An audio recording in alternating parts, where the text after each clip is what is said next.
mas a gente já passou da fase de ser antipetista. A gente está na fase das proposições, da falta positiva, na construção de um projeto Brasil. Então, nesse sentido, o Tarcísio, com todo respeito por melhor gerente que ele possa ser, não me serve. Porque se for para colocar um cara que vai botar, né, a ministra da Cultura para manejar a Lei Rouanet, a Dir Blanc, né, padrão Margarete Menezes, que não vai fazer o serviço que tem que ser feito, que é priorizar o interesse dos brasileiros e bater de frente com o establishment, eu não vejo muito sentido nisso. Minha pergunta direta e reta, deputado, como é que você vê o momento atual da direita brasileira? E eu pergunto isso porque, embora em 2022, né, a gente tinha dois candidatos claros ali, né, o Bolsonaro e o Lula, hoje, se a gente olhar na corrida política de 2026, a gente tem do lado esquerdo o Lula, porque não tem outro político de esquerda, né? Muito se fala se o Lula vai ser candidato ou não, muita especulação, mas a verdade é que não tem um político ali à altura para substituir o Lula.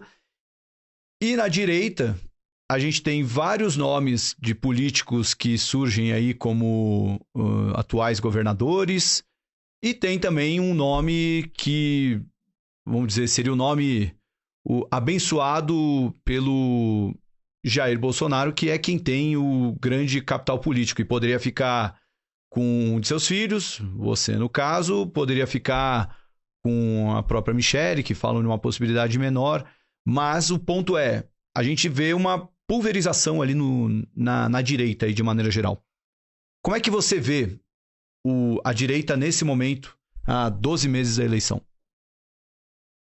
Olha, isso aí tudo tem que estar decidido mais ou menos ali, pelo menos até março, né? Porque como tem governadores que querem sair candidatos, eles têm que se descompatibilizar em março. É também o mesmo período da janela partidária, onde aqueles que são eleitos através de eleições proporcionais, deputados federais, deputados estaduais, eles podem fazer a mudança de partido sem perder o mandato também. Então esse jogo está sendo jogado.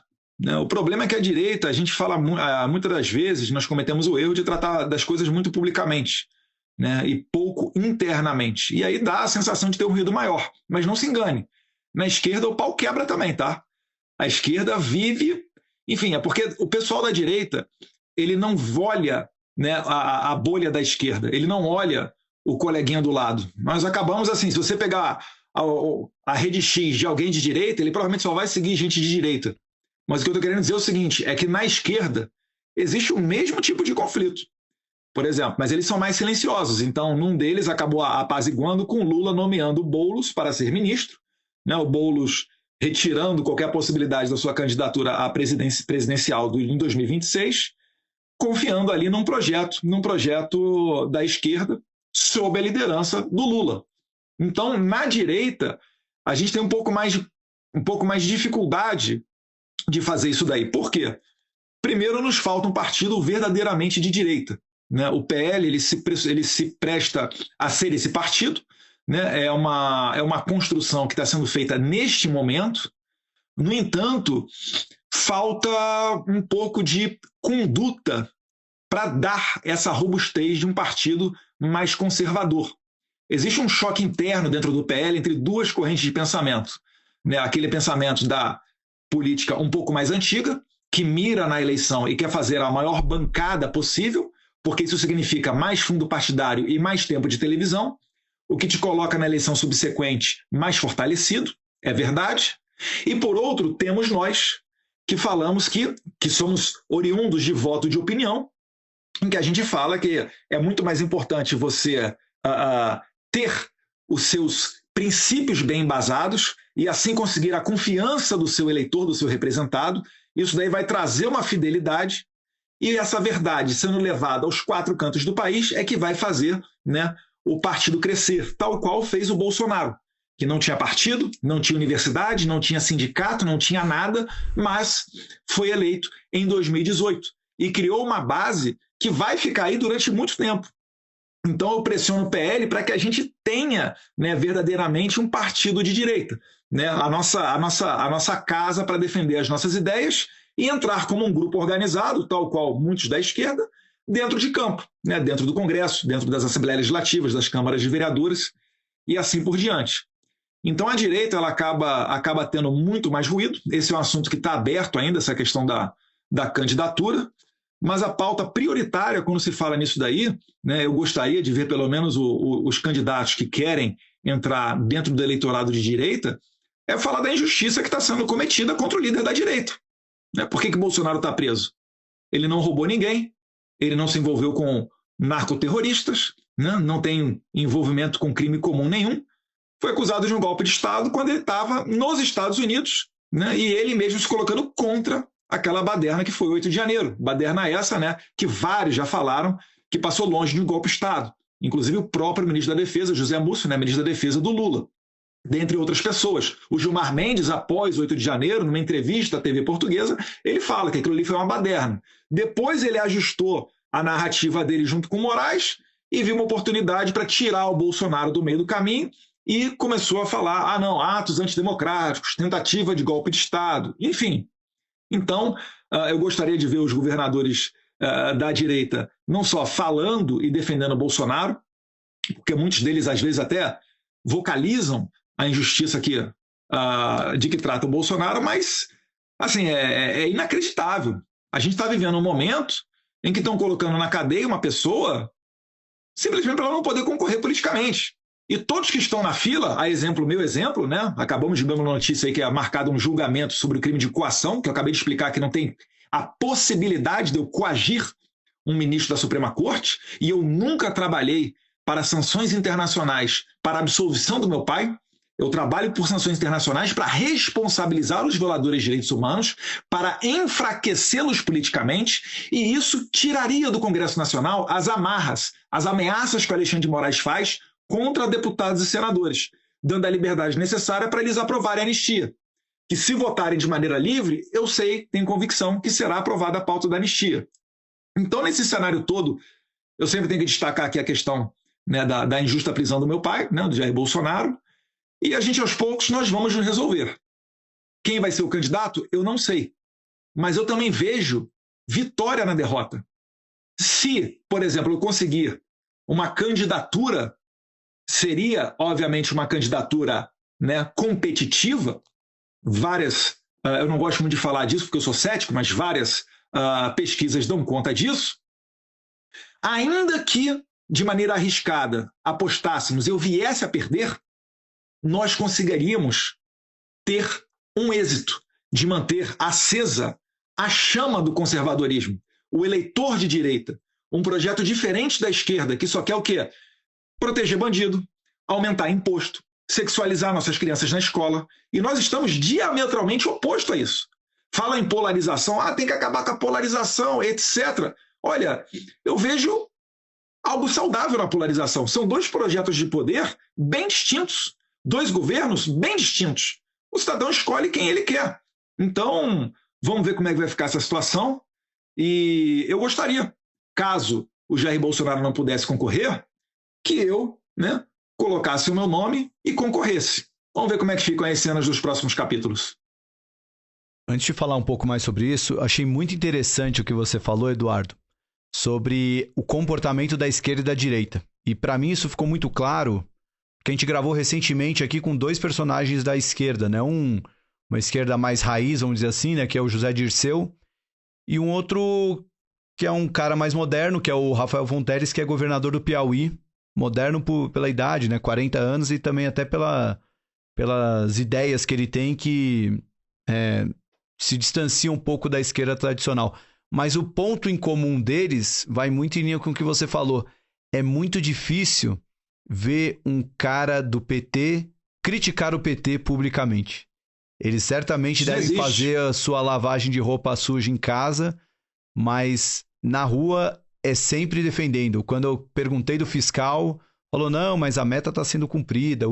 Você vê que há um alinhamento ali, há uma coisa que na direita, talvez por faltar o que você falou, né, daquele partido de fato de direita, a gente vê uma pulverização de ideias e de pessoas também, e acaba tendo essa autopilhagem, né, essa coisa meio de não ter uma defesa própria ali, uma coisa uniforme, né? Então Sim. acaba tendo muita fricção. Por exemplo, o assunto do momento aí vai repercutir bem na rede social.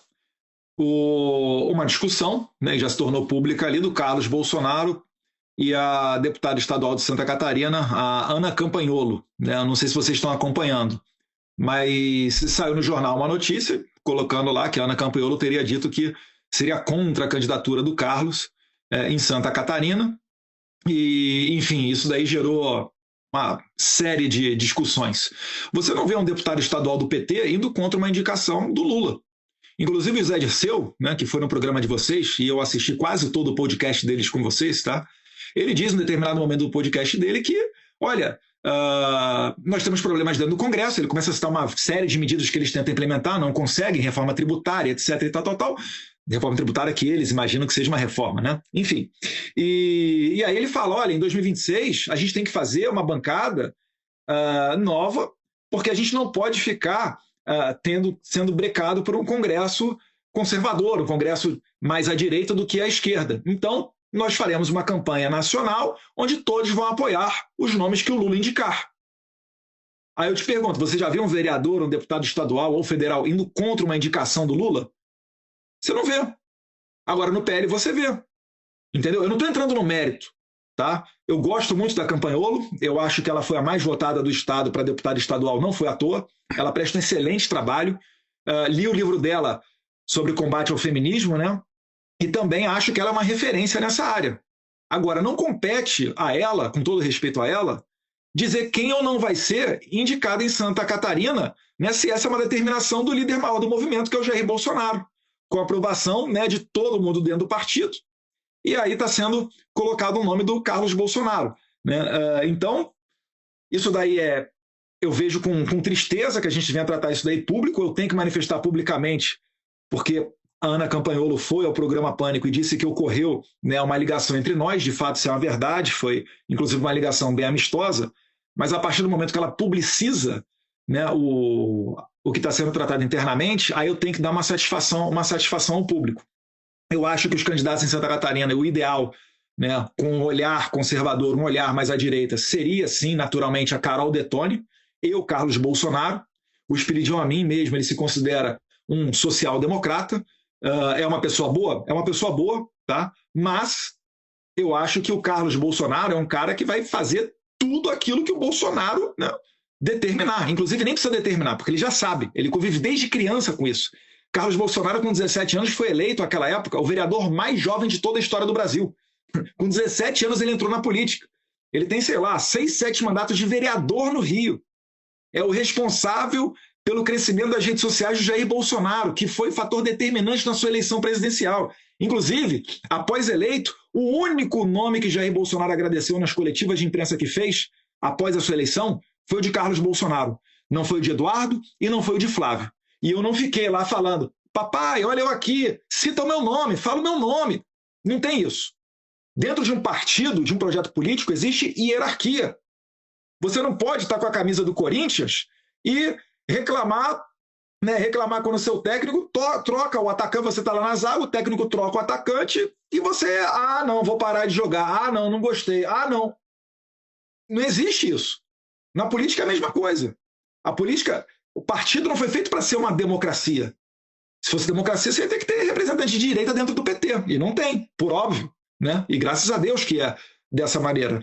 Então a minha crítica aqui vai muito fora do mérito, mas sim na questão, né, da construção partidária, da hierarquia, e que sim, o Carlos Bolsonaro tem uma conexão com Santa Catarina, ele ama aquele estado, vai com muita frequência para lá, e ele está indo para lá para cumprir uma missão dada pelo presidente Jair Bolsonaro.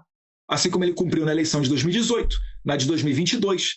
Anteriormente, se fosse para se dar bem, como alguns acham, né, e ascender a um cargo maior, finalizando, ele poderia ter saído candidato a deputado federal anteriormente. Não fez. Por quê? Porque, sendo vereador, ele estaria em contato sempre na cidade com Jair Bolsonaro e teria a possibilidade de seguir adiante com o seu trabalho formiguinha de rede social, que deu muito certo, orgânico, e deu muito certo. Então, eu queria só colocar essa pontuação e pensar isso daí como um caso de exemplo desse, onde a direita, lamentavelmente, perde, né, eu vejo, em conflitos internos e poderia, nesse aspecto ao menos, né, ser mais parecido com os nossos inimigos, que tratam as coisas de maneira mais interna. Ô Eduardo, aproveitando esse tema 2026 aí, a gente anda aqui pela Faria Lima, a gente entrevista de gestores e tem um comentário aqui que a gente vê com certa frequência e recorrência, e aí eu acho que eu ainda não discutei falar sobre isso assim abertamente, né? Mas lá vem. Dizem por aí de uma certa rusga que existe sua com o nosso governador aqui do estado de São Paulo, né, Tarcísio de Freitas, porque no caso seria a direita permitida, né? O Tarcísio seria a direita permitida, que poderia ser ano que vem o candidato, e o Bolsonaro, seu pai, poderia, digamos, ungí-lo, né, para representar a direita, e no caso você não seria o candidato dessa direita permitida, né? Existe mesmo, assim, essa visão, ou isso é uma distorção a respeito de, às vezes, comentários que são trocados, coisas que são internas e às vezes vazam de uma forma que não deveria vazar? Como é que você enxerga essa questão e o que você pode falar pra gente? Olha, de fato existe um projeto, né, do establishment que quer enterrar o Bolsonaro e o bolsonarismo para colocar adiante um candidato, né, que seja pintado de direita, porque a gente está vendo que até o centro está vindo mais para a direita. Né? Não é à toa que o Ciro Nogueira está precificando, junto com vários outros partidos de centro-direita e de centro, que a eleição do ano que vem ela tende a ser mais da direita e estão vindo um pouco com um pêndulo um pouco mais para cá. Né? Então, esse cenário, existem pessoas que não querem o Jair Bolsonaro, mas querem um candidato que minimamente se identifique com a direita. Então, passaram a apresentar o Tarcísio de Freitas como sendo esse candidato. No entanto, né, eu tenho algumas diferenças com o governador Tarcísio, algumas diferenças de visão política. Né? Ele não está na mesma prateleira de um petista, mas ele também, eu não coloco ele na mesma prateleira que eu, dentro do jogo político. Por quê? Porque ele é um cara que acha que o voto de direita e os políticos de direita já estão garantidos apoiando ele. E aí ele busca apoiar o centro e, por vezes, até uma brecha para a esquerda. Então, por vezes, né, eu vou citar aqui um dos exemplos que é o exemplo que fica bem claro para as pessoas entenderem. Eu tentei trabalhar, né, para emplacar o secretário de Cultura do Estado de São Paulo. Então, na transição, né, eu acho que não era o filé, né, um orçamento pequeno, normalmente a Secretaria de Cultura, mas eu acho que daria para desenvolver um trabalho, uma pauta conectada com conservadorismo. Trabalhei o nome, tive esperanças, fiz reuniões com o governador Tarcísio, não foi nomeada, né, sem entrar no mérito aqui da pessoa, tá? Não tenho nada contra ela, mas foi nomeada a ex-secretária de Cultura do prefeito Fernando Haddad. Né? Congelou a imagem, voltou. Isso daí é a mesma coisa que o Tarcísio ser presidente e ele nomear Margarete Menezes para o Ministério da Cultura. Então, eu sou de São Paulo, eu vi isso, né? A gente dá uma entubada, tenta trabalhar internamente, mas quando você vê isso daí acontecer, né? Aí a secretária de comunicação conectada ao PSOL, né? Até ontem o marido dela, né? Acho que ela separou agora, eu vi matéria na imprensa, né? A Laís Vita, doações para o PSOL, conexões com o PSOL, o marido trabalhou com Marcelo Freixo. Então esse não é o país que eu quero, porque eu sei que essas pessoas têm uma visão totalmente diferente da minha. Inclusive, falando de PSOL, é o partido do Adélio Bispo, que deu uma facada no Bolsonaro. Eu acho que você não precisa dizer que você não tem que ter pessoas como essa do seu lado. E aí eu faço uma pergunta para vocês, né? Que são Faria Limers aí. Moro em São Paulo, eu lamentavelmente estou morando aqui nos Estados Unidos, né? Agradeço os Estados Unidos me receber aqui de braços abertos, mas meu coração é brasileiro. Qual é o secretário conservador, qual é o secretário bolsonarista do governador Tarcísio de Freitas? Bolsonarista? Acho que, não sei, chutar. O Derrite tá então, com... O Derrite é deputado, então, né? mas Derrite não está na conta do Bolsonaro, né? Não tá. Não foi o Bolsonaro que bateu o pé para colocar o Derrite lá na Secretaria de Segurança Pública. Foi outra pessoa e não foi fácil. Esse é um bastidor interessante também. Eu sei, mas não vou explanar, não. Mas eu quero dizer o seguinte: o Tarcísio sendo eleito, isso é uma vitória da direita? Não. Isso daí é visto com bons olhos pelo pessoal da Faria Lima por causa da gestão do Tarcísio. Ele é conectado ao pessoal da Faria Lima. Isso é bom até determinado ponto, tá? Você ter um trânsito com o mercado financeiro, né? Ele é uma pessoa que não é vinculada a escândalos de corrupção, legal. Mas a gente já passou da fase de ser antipetista. A gente está na fase das proposições, da falta positiva, na construção de um projeto Brasil. Então, nesse sentido, o Tarcísio, com todo respeito, por melhor gerente que ele possa ser, não me serve.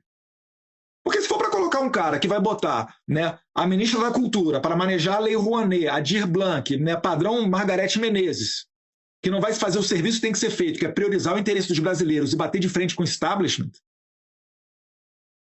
eu não vejo muito sentido nisso. Então, por isso que eu acabei me opondo, porque estavam tentando me abafar de maneira interna, e eu levantei minha mão e falei, eu sou uma opção, tá? Não me tira do páreo, não. E ainda assim me tiraram. Muita gente me tirando de pesquisa, às vezes aparecem alguma aí para presidente, outras não, etc. Mas para quê? Para tentar me enfraquecer. Agora, mais uma vez, se eu apresento um projeto de país concorrendo numa eleição de 2026, eu faço um estardalhaço. Eu vou levar aos 4 cantos do país uma visão diferente da do PT. Uma visão muito semelhante àquilo que está acontecendo, por exemplo, aqui nos Estados Unidos, de um Trump, de um D.D. Vance. Vocês estão vendo, o mundo inteiro está cada vez mais olhando para dentro. Né? A questão da reindustrialização aqui dos Estados Unidos, aí a gente já vai começar a entrar na pauta que interessa para vocês. Né? O mundo inteiro, né, desenvolvido, ele é a favor da privatização, mas não é de tudo. Não é um anarcocapitalismo. Vamos ver o que é estratégico, o que não é estratégico, etc. Quando você começa a desenhar isso, você vai bater de frente com pessoas que querem comprar diversas das estatais brasileiras. Muitas das vezes são bem-vindos, tem várias que seriam colocadas à venda se eu tivesse o poder para isso. Lembrando que para fazê-lo necessita também, muitas das vezes, do Congresso e vencer a resistência do STF. Então, o presidente de direita ele só vai poder botar adiante um plano de direita se for, né, se ele tiver uma maioria dentro do Congresso Nacional. Eu acho que a população brasileira está cada vez mais madura nesse sentido e eu acredito que a gente pode ter uma surpresa muito positiva para 2026.